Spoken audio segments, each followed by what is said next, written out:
Palabreando con Asieva. Somos la memoria que tenemos y la responsabilidad que asumimos. Sin memoria no existimos y sin responsabilidad quizá no merezcamos existir. José Saramago, Cuadernos de Lanzarote. Juntanza virtual. Bienvenidas y bienvenidos. ¿Qué es palabreando? Palabreando se plantea como un escenario formativo de la Asociación Sindical ASIEVA. Proponemos una juntanza virtual, un conversatorio argumentativo que promueva el diálogo y la reflexión, reivindicando la función social que tenemos como maestras y maestros. Por ello, nos sumamos a la orientación que desde el Gobierno Nacional se ha impartido en torno a la iniciativa La Escuela Abraza la Verdad, que se constituye en punto de partida para propiciar diversas reflexiones pedagógicas para la construcción de una cultura de paz que ponga la verdad en el centro de las discusiones. Es la tarea de todas y todos. ¿Qué es lo que pretendemos? Inicialmente propiciar diálogos de saberes y escenarios de encuentros para la apropiación pedagógica del informe de la Comisión de la Verdad en el contexto escolar. Otros objetivos son propiciar la confianza en la dinámica colectiva de los encuentros para abordar el legado de la Comisión de la Verdad en las escuelas, descubrir la necesidad de aprender a trabajar los miedos y preocupaciones alrededor del oficio del maestro en el marco del conflicto armado interno, compartir y construir nuevos saberes en torno a la importancia de la pedagogía para la construcción de una cultura de paz en clave de reconciliación y convivencia, comprender la importancia de la sociedad civil en los procesos de construcción de paz, reconocer en la memoria social colectiva un valioso conjuro contra la cultura de la amnesia y la cultura de la indiferencia. La verdad sana heridas, calma el temor. Poner en diálogo los saberes implica por lo menos tres cosas.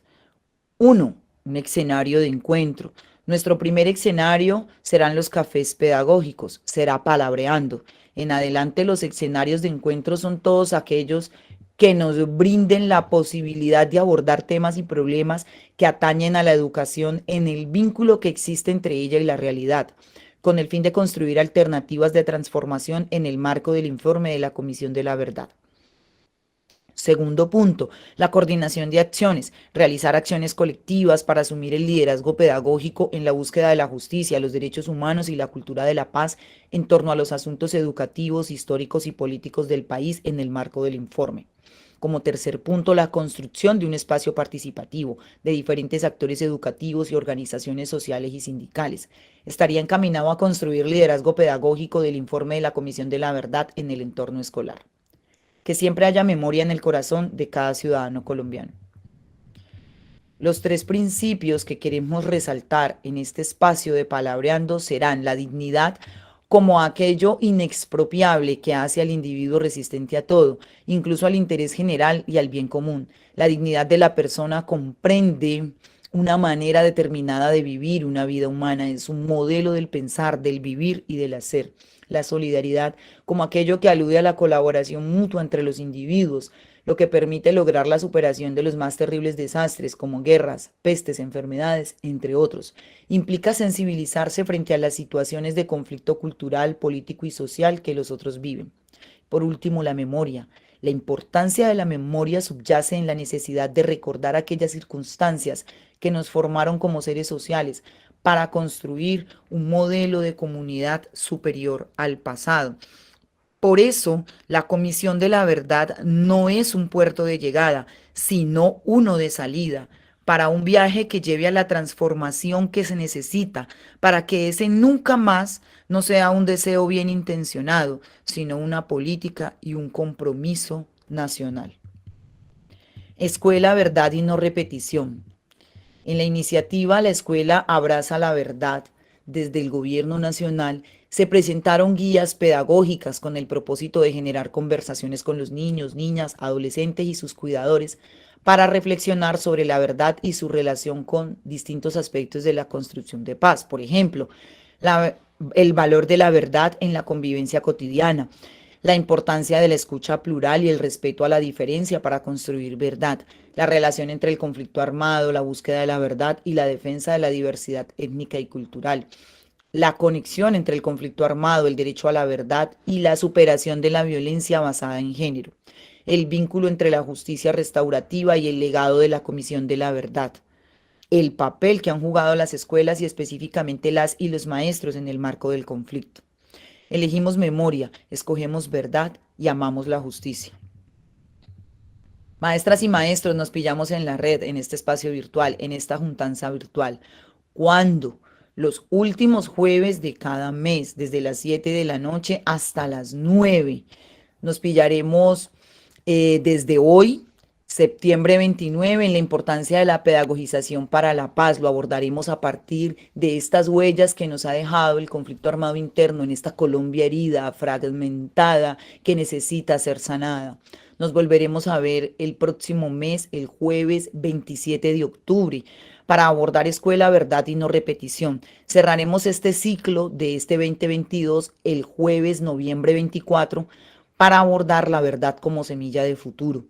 En todos los encuentros estará la pregunta orientadora: ¿qué conocimientos y estrategias pedagógicas aportamos como educadores y maestros en la apropiación del legado de la Comisión de la Verdad? Lo que fue es un horror que necesita ser recordado para no repetirse nunca más.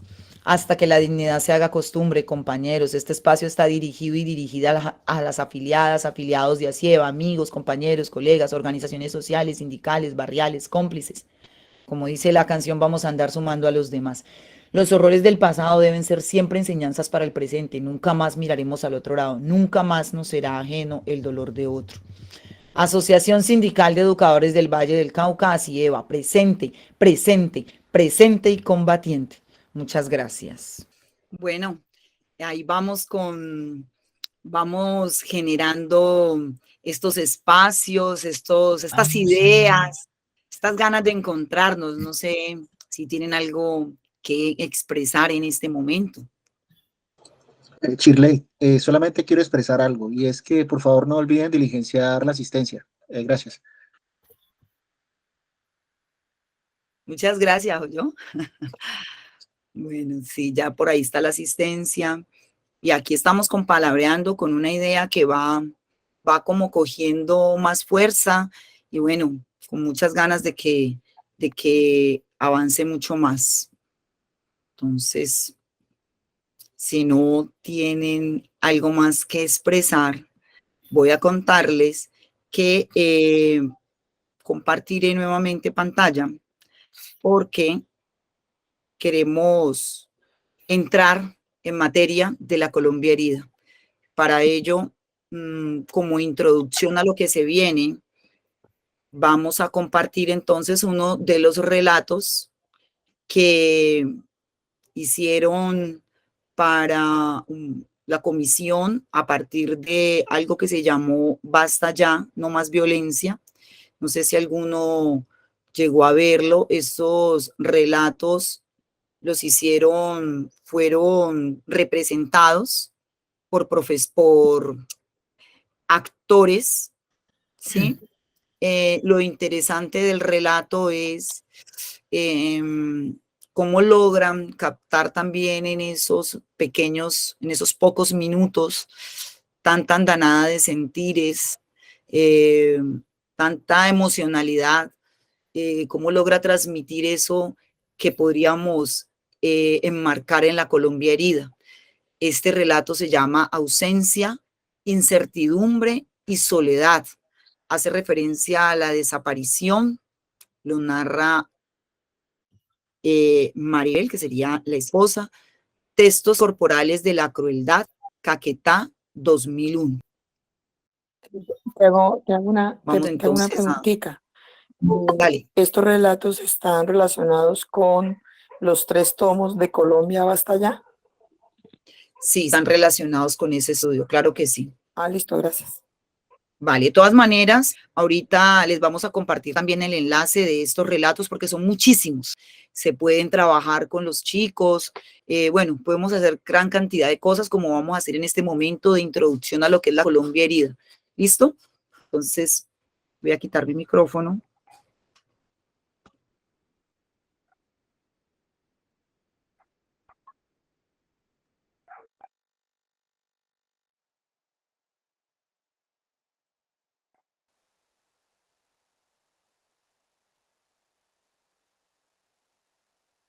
Después de 18 años de convivencia, Maribel tuvo que hacerse cargo de los 4 hijos que tuvo con Obdulio. Ellos eran el motor de sus vidas, al igual que Raúl Antonio, el quinto de sus hijos, quien falleció cuando tenía 8 años. Obdulio era trabajador, no le tenía miedo a nada. Trabajó en el campo, también como mayordomo, de ayudante de carros. A todos se le medía. Y aprendía rápido cualquier oficio. Él hacía lo que fuera para responder por su familia. Bueno, aparte de trabajador, Obdulio también era muy divertido. En compañía de Luis, uno de los hijos, salía de cacería, porque a él sí le gustaba irse por la noche a cazar gurres, borugos. A veces les iba bien, otras veces venían solo picados de los zancudos.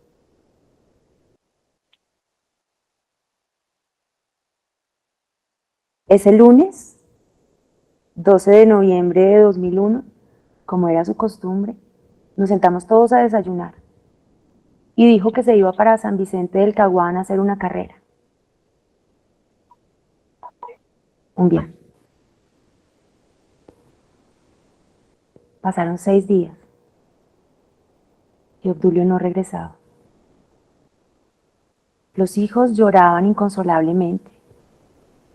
Pedían a su papá como si él pudiera escucharlos y como si presintieran que no volvería. Viendo los problemas de la región, pudimos adivinar que lo habían desaparecido los paracos. Él les peleaba, les echaba vainazos, madrazos. Todo el mundo sabía que él les tenía mucha rabia porque se creían los dueños del pueblo.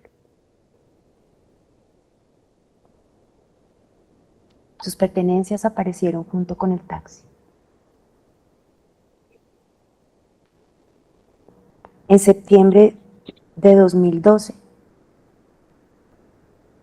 un funcionario de la unidad de víctimas llamó y cuando verificó que estábamos en Florencia, nos citaron para el reconocimiento del cadáver. Su cadáver fue encontrado en el 2002 en Puerto Torres, pero solo fue reconocido hasta el 2011.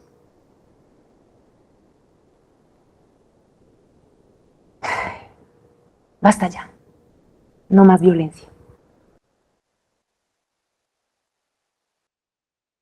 Listo, entonces empezamos frente al primer tema del informe en referencia a los hallazgos y las recomendaciones para la no repetición sobre la Colombia herida. En la lectura de este documento podemos visibilizar los impactos de la guerra. La guerra debemos considerarla como una catástrofe social y este informe pretende visibilizar el daño que se le ha causado a la sociedad colombiana durante más de 6 décadas del conflicto armado. También hace referencia a la población civil, como el 90% de las víctimas del conflicto armado eran víctimas de la población civil no combatientes. Es decir, que la mayoría de los muertos que ha esta guerra en Colombia la ponemos nosotros, los civiles, trabajadores, los estudiantes, los campesinos, las negritudes, las comunidades indígenas. Entonces esa se llamaba volver los ojos a nuestra historia y a nuestra cotidianidad, que sin ser actores del conflicto somos los mayormente afectados por toda esta historia de guerra, de muerte, de sufrimiento, de vulneración de nuestros derechos. También allí vamos a encontrar referenciado todo el ejercicio y todos los traumas todas, la incertidumbre, todas las tragedias que hemos vivido y que desarrollamos en nuestra cultura, los temores generados en la guerra, pero también por las afectaciones a la sociedad, a la cultura, a los ejercicios económicos, el desplazamiento, el salir del campo y llegar a una ciudad sin herramientas para poder tener el sostenimiento económico, llegar a ingresar los cinturones de pobreza de las ciudades. Entonces, vemos cómo el conflicto armado y esta historia que llamamos una historia de tragedia, una catástrofe social, afecta lo social, lo colectivo, pero también lo económico. Entonces, ese poder ejercer, poder desarrollar unas condiciones de vida dignas. Hablamos en cifras de más de 450.000 muertos, más de 100.000 desaparecidos, más de 9 millones de desplazados internos y más de 1 millón de exiliados.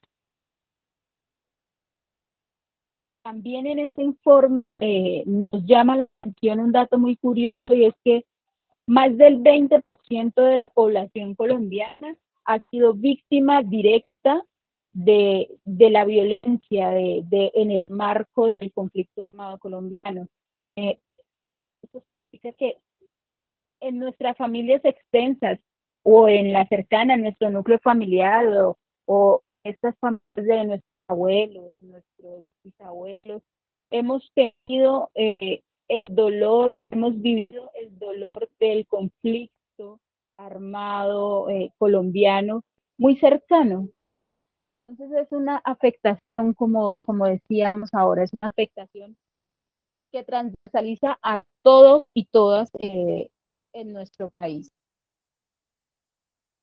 También era bastante importante acá resaltar que todas estas situaciones de miseria, de violencia, de violación al derecho, a los derechos humanos y de infracción al derecho internacional humanitario, ha llevado a que la sociedad colombiana sea una población resistente, que hayan desarrollado el valor de permanencia en los territorios, que resistan el despojo, que resistan el destierro, que se aferren no al ejercicio material de, como se puede pensar, de una casa, de una vereda, de una calle, sino que resisten esa la construcción cultural, resisten en el territorio por la vida, por la esencia, por todo este constructo social que han desarrollado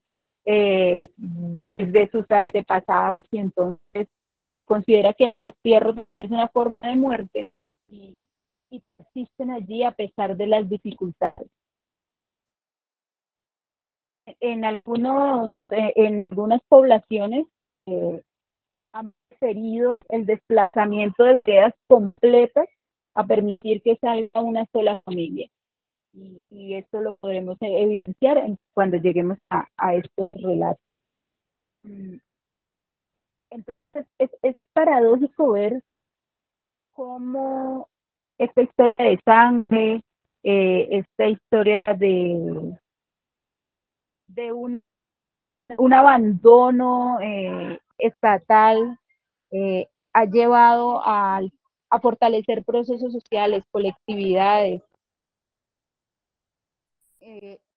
Y pues es una invitación a hacer estas lecturas para que podamos sumarnos en la construcción de una sociedad diferente. También, a pesar de la resistencia, o bueno, como un elemento de esta resistencia, se ha presentado un factor preponderante, y es el negacionismo tanto de los pobladores como de los gobernantes en los territorios, y eso ha minimizado el impacto pues de estos hechos violentos frente a la construcción de nuestra sociedad. También hablábamos sobre cómo la democracia y el Estado en Colombia han construido una guerra, han facilitado, han permitido que la democracia, como se ha conocido principalmente en la Colombia profunda, sea un instrumento del ejercicio de poder de estos actores del conflicto armado. Y entonces las poblaciones, aún en contra de su sentir y de su pensar y de su intención de voto, se hayan visto presionados para, para votar por X o Y candidatos según le conviniera al grupo armado dominante de estos territorios. También es un ejercicio que se presta para la exclusión de algunas personas, y que también esta violencia electoral ha generado destierros, desplazamientos y muchos casos de violencia sexual, que también más adelante en uno de los capítulos que aborda este tema específicamente podríamos ver cómo el conflicto armado se ha también enmarcado en el cuerpo de las personas con mayor vulnerabilidad. Creemos entonces que la Comisión de la Verdad, que este informe de la Comisión de la Verdad es un llamado a la sociedad colombiana a reconocer su historia, a realizar el duelo que permita sanar estas heridas de este conflicto armado, heridas históricas, y avanzar, caminar hacia la reconciliación, hacia la reparación y hacia la no repetición, a construir y a aportar desde nuestro rol de docente, decir, sí, todo esto ha pasado, este conflicto es verdad, estamos haciendo los estudios territoriales pertinentes, responsables, se recogieron los datos, pero entonces es de aquí para allá, ¿cómo vamos nosotros a presentar este informe y vamos a decidir cambiar el futuro? No repetir esta historia de tragedias, no repetir esta historia de sangre, de muertos, de represión, y transformar nuestra sociedad hacia una sociedad más solidaria, más equitativa, más empática, y que estos dolores que hemos tenido puedan ser un duelo, pueda hacérseles el duelo, y podamos construir y caminar avanzando hacia un mejor estar, hacia una mejor sociedad para las futuras generaciones. Que el conflicto armado cese, que podamos llegar a construir la paz desde nosotros mismos, superando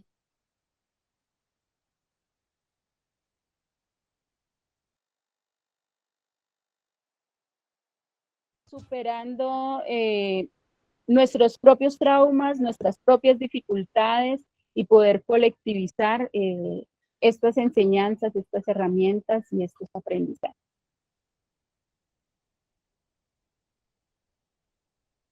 Bueno, entonces, compañeros, tenemos como unas frasecitas aquí que se han tomado de los informes, y entonces una es: la verdad desafía el olvido y propone memoria.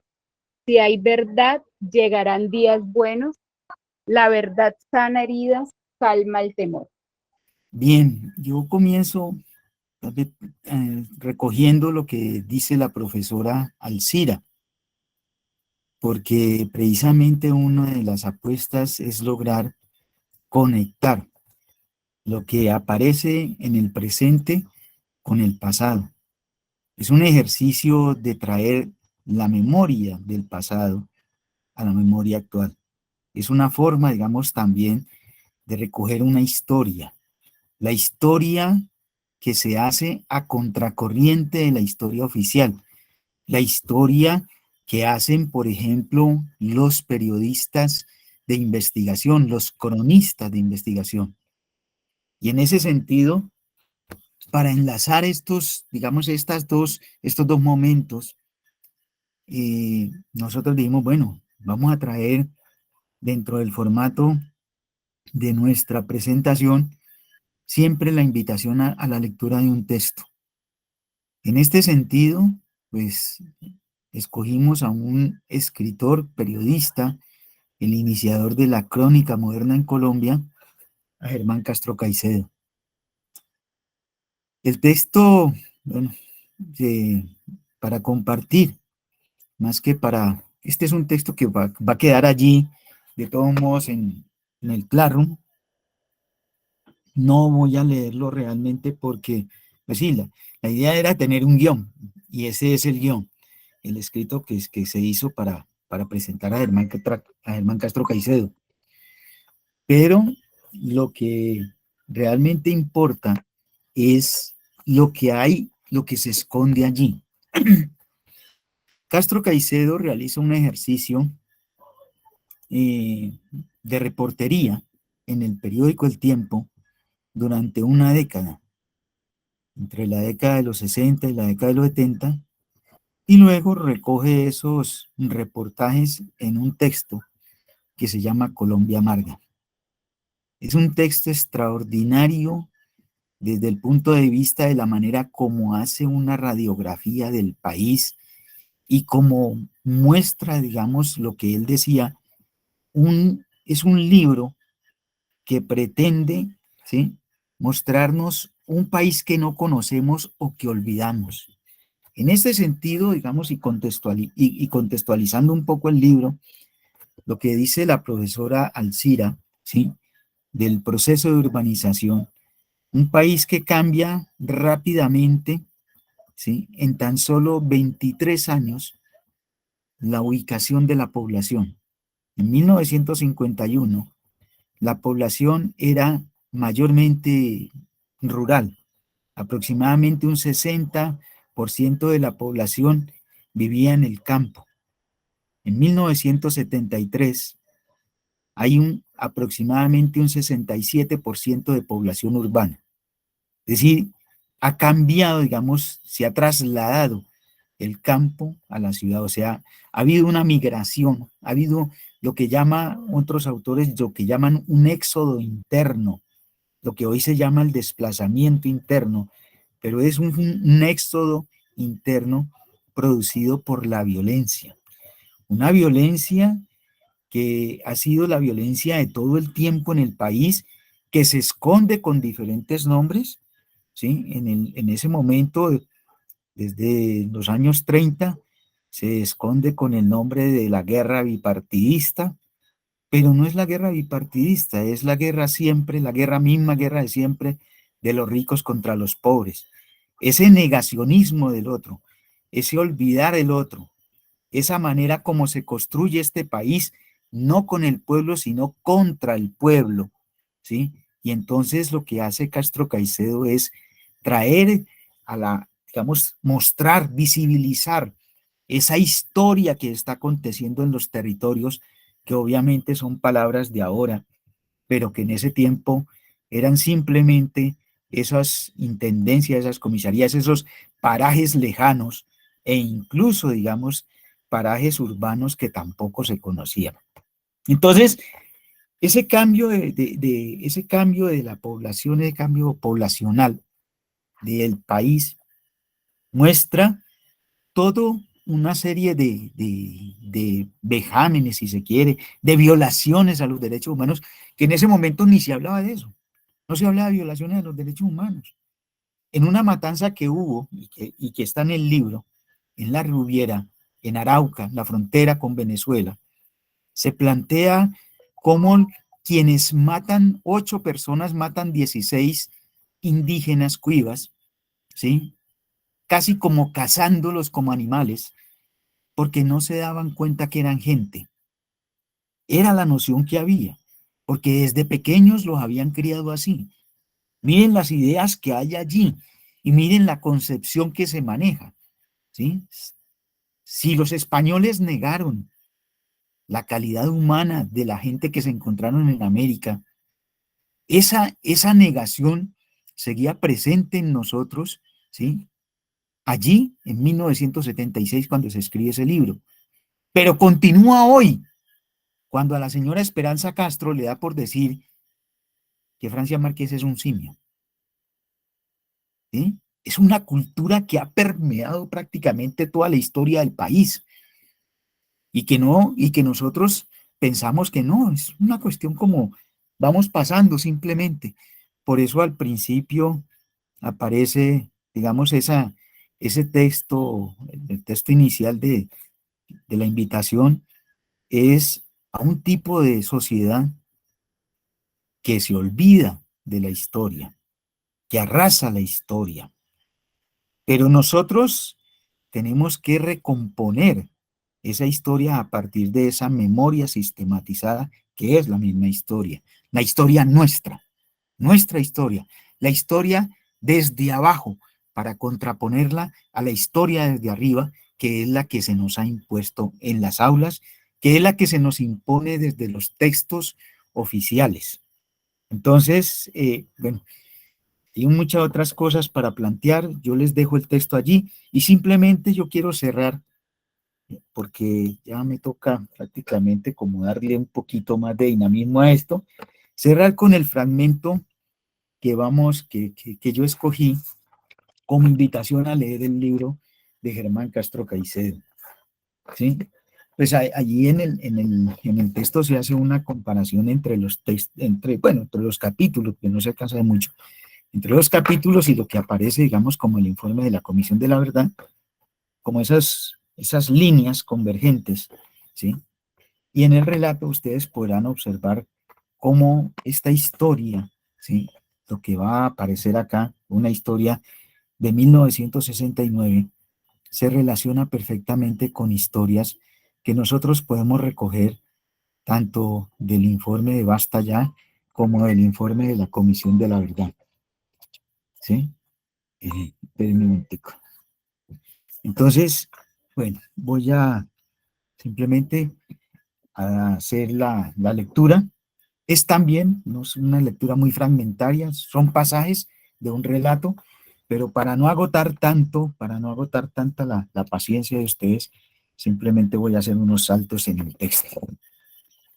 El texto se llama El genocidio sigue.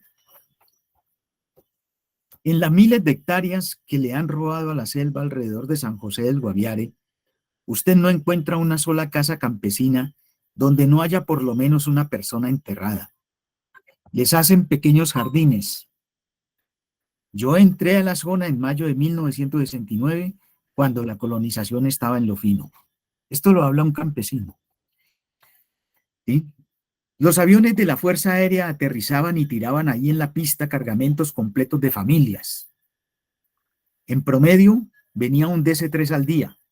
Hombres con mujer, hijos, generalmente un viejo o una vieja, un perro y alguna olla ahumada. Nada más. 2 ingenieros los guiaban en la selva.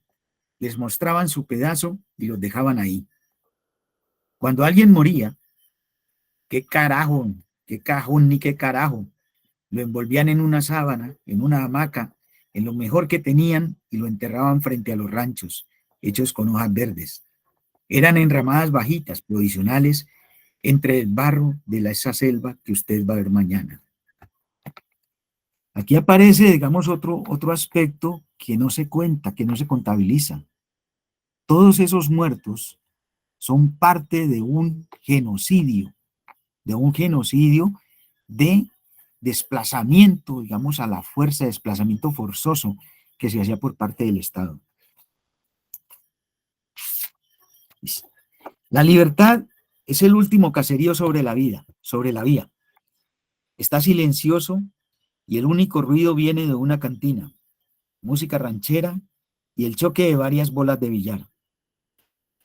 1 kilómetro adelante, frente a un rancho pegado al camino, están de pie 2 mujeres y 10 niños pequeños.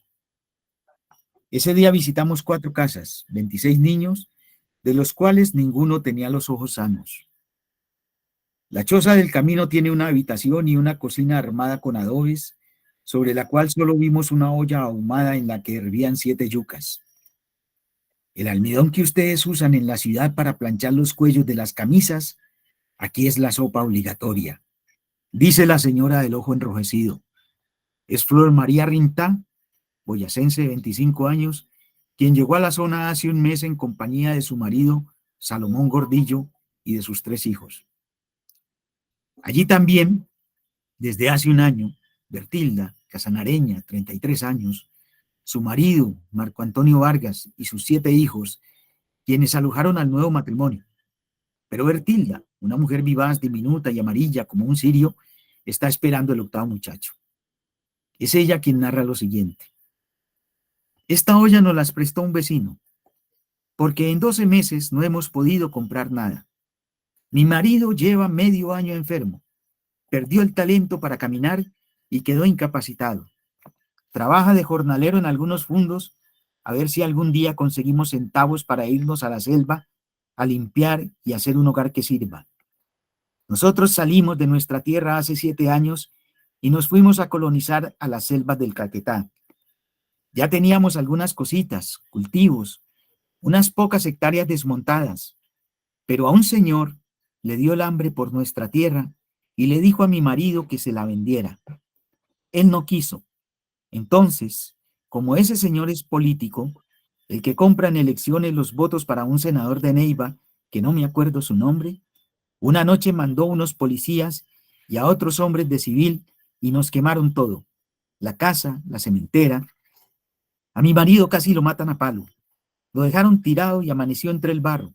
Nos robaron todo. El inspector de policía que los comandaba dijo que teníamos una semana para salir de allá, o si no, comenzaban capando a los niños chiquitos. Por eso nos vinimos. Yo no me acuerdo del nombre de ese señor, pero en todo caso es uno de los políticos de por allá. Él fue el que mandó al inspector y a los policías y a los otros. Ahora son las 10 de la mañana en San José del Guaviare y 5 campesinos abandonan las bodegas del IDEMA, agencia del gobierno creada para adquirir las cosechas y rescatar al campesino de las garras de los intermediarios y especuladores. Estos se aprovechan de su aislamiento para comprarles los productos por sumas miserables, los cuales revenden en las ciudades unas 15 veces más caros. Los 5 colonos habían caminado unas 9 horas para traer varios sacos de arroz, pero allí les dijeron que no se lo recibirían.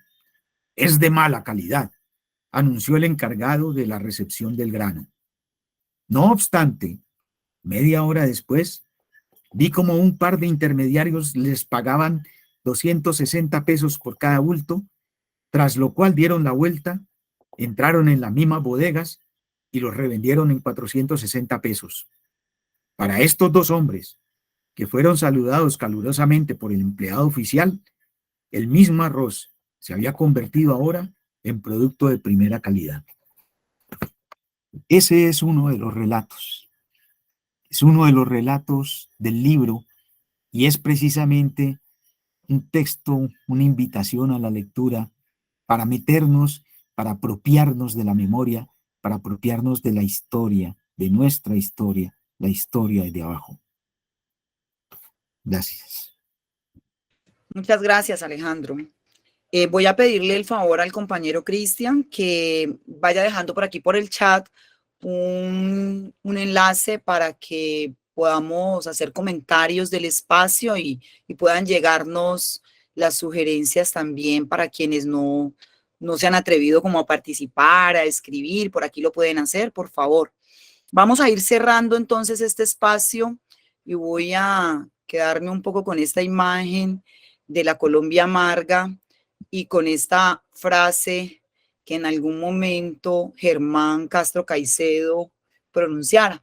Si algún día llegamos a tener al frente del país a una generación que conozca la dignidad, Colombia será capaz de dar sola el primer paso para construir su mañana. Esto es bien importante porque nos va poniendo entonces también en la tarea de lo que vamos a hacer cuando se nos pida desde el gobierno nacional para los próximos 4 años, cómo vamos a abordar estos legados, estos hallazgos de la Comisión de la Verdad, los 10 tomos y toda esta información que es necesario que podamos conocer. Inicialmente, lo primero que nos pensamos nosotros cuando planteábamos el espacio es en qué momento la violencia se hace currículo. ¿Puede la violencia en Colombia ser un currículo? ¿O hace parte de aquello que se ha denominado como el currículo nulo? Aquello que no está, aquello que intencionalmente ha sido silenciado. Y es que tendríamos que preguntarnos cómo adquiere materialidad esa violencia en el currículo y en qué momento adquiere cuerpo ese currículo de la violencia. Fíjense que la muerte desempeña un papel fundamental, ¿no? En la historia de nosotros como colombianos. Pero nos hemos sentado a pensar bajo qué categorías se ha presentado esto, se escribe esto, bajo qué marcos conceptuales y teóricos lo abordamos en la escuela. Pensamos en los maestros que día a día tienen que ver, tienen que entender lo que ocurre en el aula. El profe Alberto Echeverry nos decía que nosotros como maestros somos lectores de contexto y nos hacía la pregunta de cómo vamos a defender a los estudiantes de las actitudes de la muerte, de vivir para la balacera, de esa cultura de la muerte que tiene tan arraigada. A nosotros como maestros siempre nos han dado prescripciones y muy seguramente nos van a llegar muchísimas cartillas, muchísimas actividades, muchísimos objetivos, incluso DBA, se van a convertir en DBA. Pero la cuestión es cómo nos salimos también de ahí, cómo somos un poco más creativos y si se quiere más críticos frente a esa realidad y empezamos a compartir con otros eso otro que no se nos permite decir, que se oculta. Creemos importante este espacio porque nos permite entonces ir con la memoria como ejercicio también de función liberadora. Es necesario dar el paso a esa polifonía de voces que van reclamando por la recuperación de la memoria y no de eso que fue prescrito desde siempre, un poco como lo que planteaba la compañera acerca de la historia que enseñamos. Se nos viene la cátedra de paz, algunas instituciones ya la tienen incluso como una asignatura. Entonces, ¿qué decimos ahí? ¿Cuáles son las apuestas que tenemos? ¿Cuál es el discurso que estamos legitimando? ¿Cuál es nuestra voluntad de hacer y de pensar a la hora de abordar esto tan complejo como las huellas de nuestra historia nacional? Esto que indiscutiblemente tiene como punto de partida la violencia, porque se ha constituido en un corte transversal, nos va atravesando no solo a lo largo y ancho, ¿cierto?, de la geografía, sino también de forma latente desde el pasado y el presente. Un presente que se torna cada vez más incierto. No ve una degradación y que pareciera no tener fin. ¿Cómo conversamos con esa idea de paz total que quiere implementar o la gran apuesta del gobierno nacional? Digamos que esos son como algunas puntaditas para seguir avanzando en este proceso en el que buscamos darle una explicación a estas variables relevantes en la generación de la violencia, de las múltiples violencias que nos atraviesan. ¿Cómo contamos nosotros los maestros esto? ¿Cómo salimos de la táctica de la violencia y de la estrategia del olvido? ¿Y cómo hacemos que la violencia haga parte del currículo? ¿Cómo expresamos esta realidad que se ha silenciado por mucho tiempo. ¿Y por qué hablar ahora entonces de violencia en el currículo? Porque la violencia en la práctica se ha vuelto idiosincrática, pero en el aula pareciera que es silenciosa. Digamos que eso básicamente tenemos más inquietudes que respuestas, pero queremos apostar hacia generar espacios de encuentros, de los talleres que podamos hacer en las escuelas, de charlas, conferencias, del trabajo que vamos a hacer el próximo año con este palabreando, abordando un tomo por mes para poder, la gran apuesta de nosotros el 2023 es abordar los 10 tomos. Vamos ahí en el proceso con muchas inquietudes, pero pensando desde la posición de maestros, desde eso que nos toca y nos mueve, que confluye, digamos, en un proyecto de educación que en Colombia se ha instaurado también, ¿no? A partir de lo que se ha querido contar, de esa historia oficial, y cómo ahora nosotros, empleando ese currículo que no es solamente un instrumento o un documento, sino un asunto histórico, social, podemos darle un abordaje que nos ayude a comprender esta historia tan compleja, y también a empezar a cerrar de a poco las heridas de esta Colombia que aún sangra. Compañeras, compañeros, muchas gracias por habernos acompañado. Este es un primer intento, un primer ejercicio. Estamos a la expectativa de lo que podamos recoger.